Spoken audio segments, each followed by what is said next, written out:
Welcome back to USA News, your go-to source for the biggest stories and breaking updates from across the United States. If you want to stay ahead of the news, make sure to hit that subscribe button right now. Let's dive straight into today's top story. They carried these memories for decades, now their stories will live forever. For many Indigenous survivors of Native American boarding schools, some memories were simply too painful to speak about. For decades, they carried those experiences in silence. But now, hundreds of Native elders are finally sharing their stories with the world, stories of heartbreak, resilience, survival, and healing. And for many of them, the experience has been life-changing.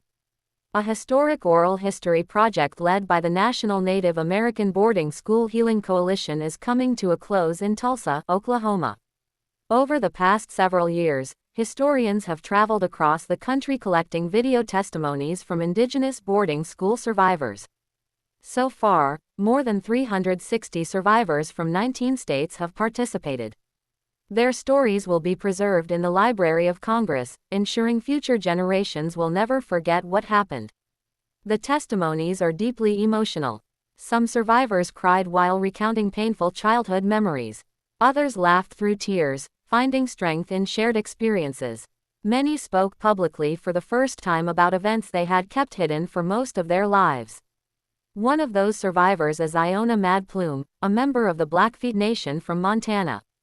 Now 74 years old, she recently shared her story about attending the Pierre Indian School in South Dakota after being sent there as a teenager.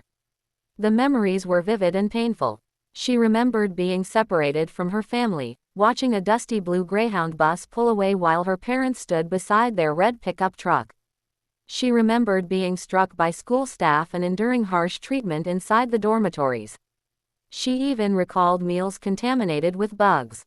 For years, those memories followed her. But after sitting down in front of a camera and telling her story, something changed. She described feeling lighter, more grounded, and finally at peace. After carrying questions and painful memories for nearly a lifetime, she said she no longer feels the need to carry that burden alone. Her experience is not unique. Another survivor, 81-year-old Jean Bozisic of the Sault Ste. Marie tribe of Chippewa Indians, shared similar feelings after participating in the project. Bozisic attended a Catholic-run boarding school in Michigan beginning at age 11. She said that as she shared her story, she began rediscovering confidence, strength, and pride in her Native identity. Perhaps her most powerful words came when she reflected on what the project meant to her. She said the experience gave her something she thought she had lost long ago. It gave her backbone back. Across Native communities, many people have reacted with gratitude and emotion as these stories are finally being preserved. Families, tribal leaders, historians, and advocates say the project represents an important step toward healing and truth-telling. For survivors, this isn't just about documenting history. It's about reclaiming their voices.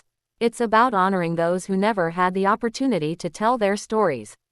And it's about ensuring future generations understand both the pain endured and the resilience that followed. As this remarkable project comes to an end, its impact will continue for generations. The voices recorded today will live on in history. And for many survivors, the simple act of being heard has become one of the most powerful forms of healing imaginable. Their stories were never forgotten. Now, they will never be lost.